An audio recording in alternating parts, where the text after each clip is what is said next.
tere tulemast tänasesse episoodi podcastis Võidu valem.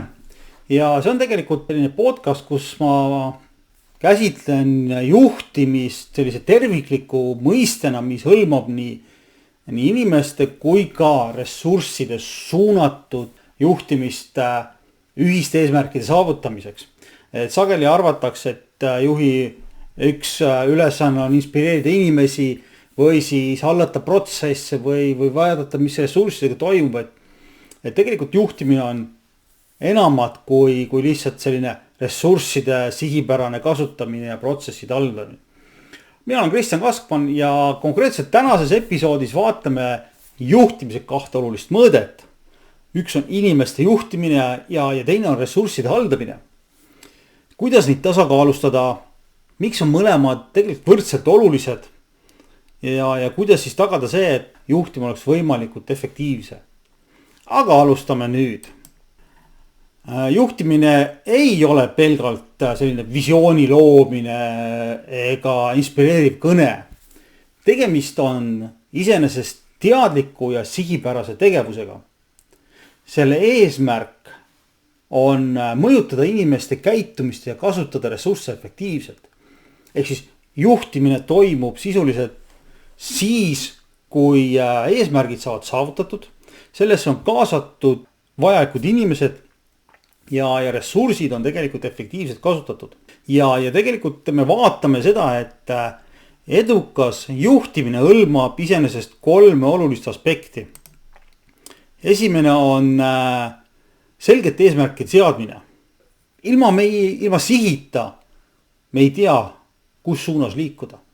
Juhtimise kõige suurem ja esmane alus on konkreetne eesmärk, kuhu me tahame jõuda. Ja vastavalt sellele, kui see eesmärk on kogu aeg selge ja ühene, siis liigutakse kindlas suunas. Teine oluline aspekt on tegelikult nii julmalt, kui see kõla inimeste ja vahendite sihipärane kasutamine. Ehk me peame arvestama sellega, et kui juht midagi teeb, siis ta tegelikult mõjutab inimesi ja vahendeid ja efektiivne juhtimine on siis, kui inimesed ja vahendid on vastavuses eesmärgiga.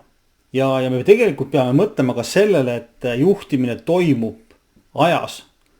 Mitte niimoodi, et üks moment ma teen asja ära, ütlen nii, sinna me läheme, teil on need vahendid ja kõik. Ja siis ma kontrollin mingi tulemust. Ei ole. Ehk juhtimine on ka see, et juht peab jälgima pidevalt, kas inimeste ja vahendite kasutamine on sihipärane. Kas see, mida nad teevad ja see, mida inimesed kasutavad, viib efektiivset tulemuseni.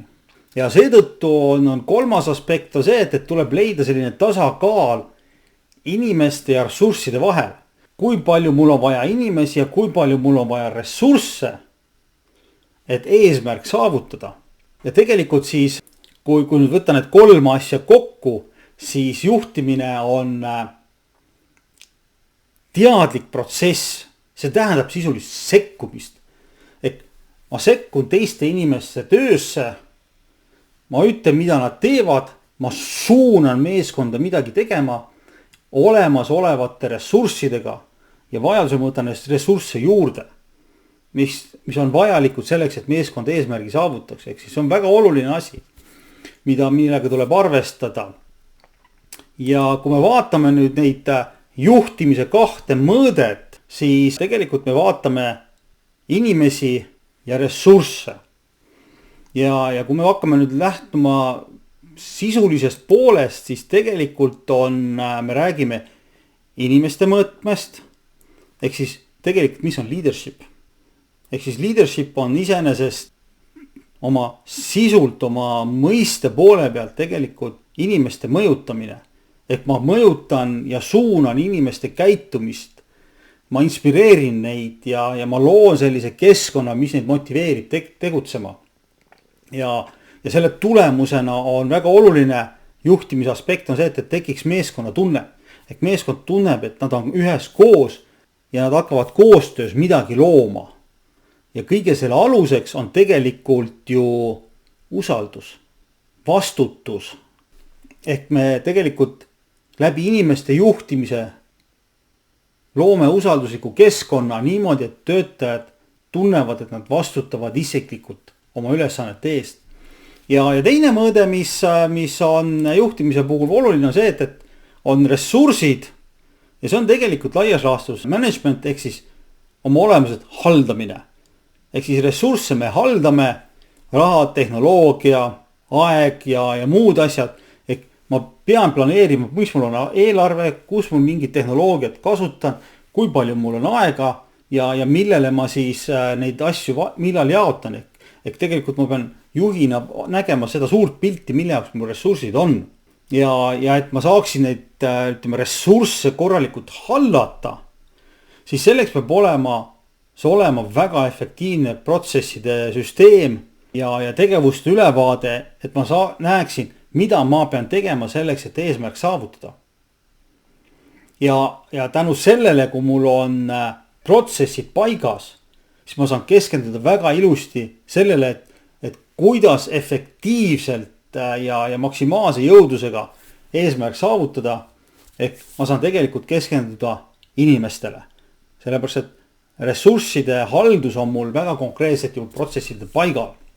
Ja tegelikult, kui me nüüd kaks asja kokku paneme, siis tegelikult on see, et kui ma ei juhi inimesi, kui ma ei tegele inimeste meeskonnaga, siis teatud ressursid jäävad kasutamata või toimub ressursside raiskamine.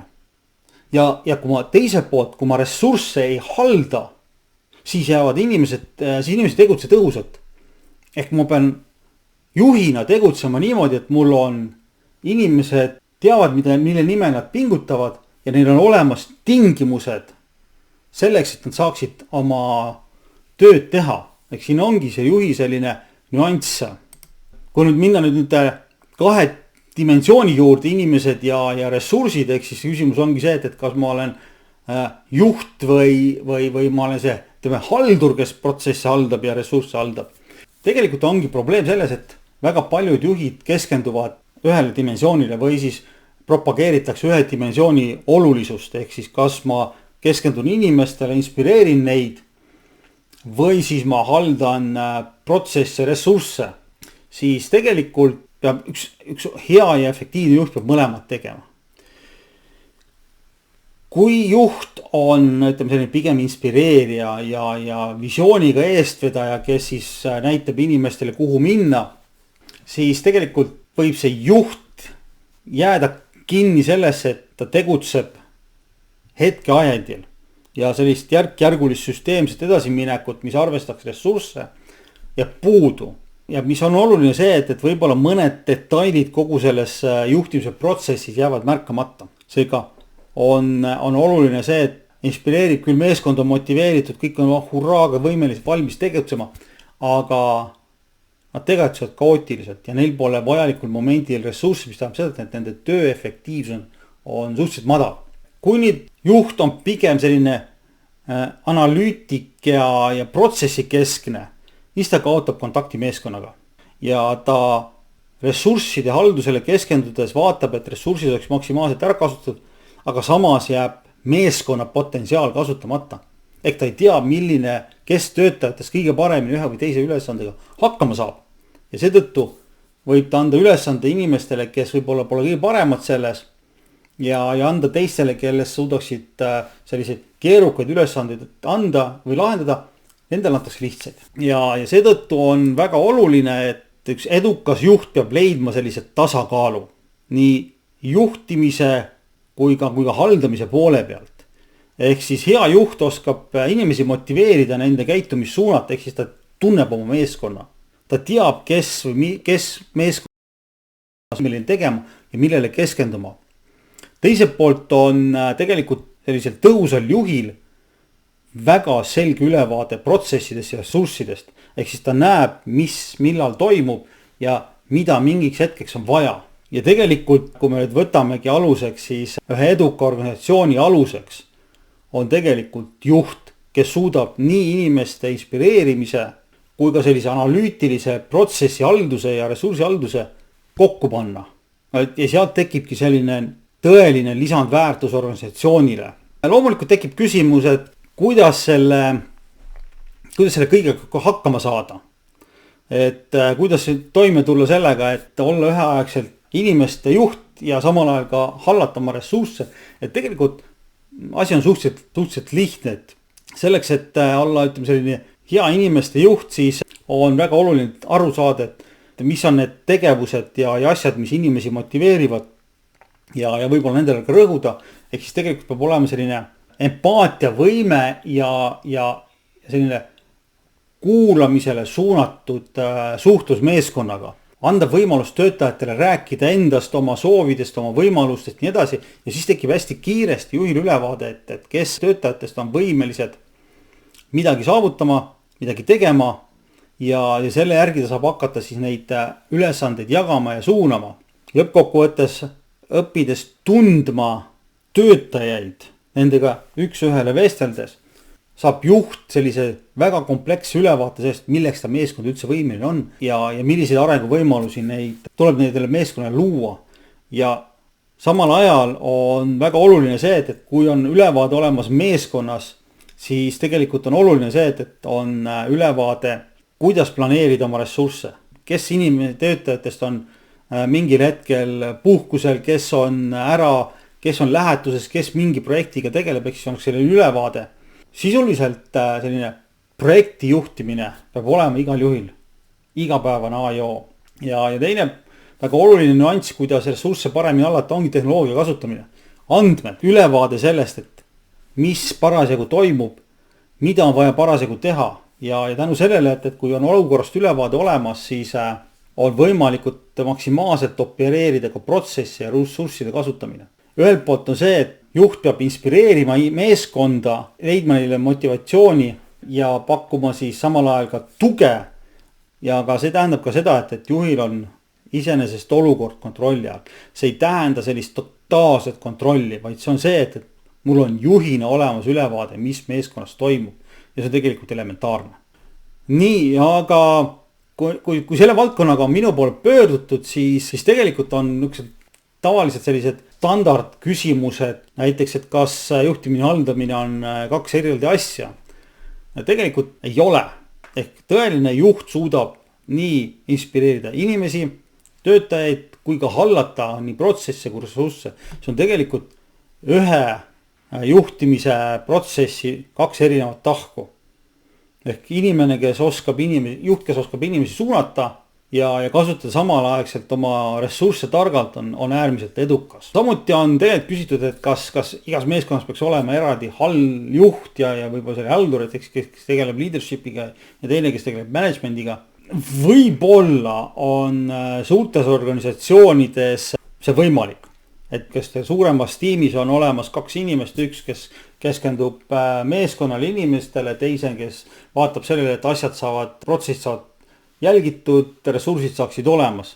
Aga ütleme ausalt, kui sul on meeskond 5-10 inimesest, siis tegelikult on see mõttetu aja raiskamine, ressursi raiskamine. Ehk tegelikult peaks olema juht võimeline oma meeskonnas jälgima nii seda, mida inimesed teevad, kui ka seda, mis neil vajalik on. Samamoodi on see, et mida teha siis, kui olla hea inimestega suhtlemisel, aga selline protsessid ja olukorra ülevaade on kehve, siis tegelikult on väga lihtne, et tuleks arendada endas sellist planeerimise, organiseerimise oskust, ehk siis kuidas saada ülevaadet sellest, mis toimub, mis selleks vajalik on. Ja tegelikult kõige lihtsam on kasutada sellistel puhkudel selliseid projektijuhtimise tarkvarasid, kus on võimalik erinevad tegevused paika panna, näha ära, kes seal tegelevad. Ja väga oluline juhtimise seisukohas on see, et ühel momendil peab juht arvestama, et ei saa üle ega ümber delegeerimisest. Asjad hakkavad üle jõu käima, siis tuleb lihtsalt delegeerida.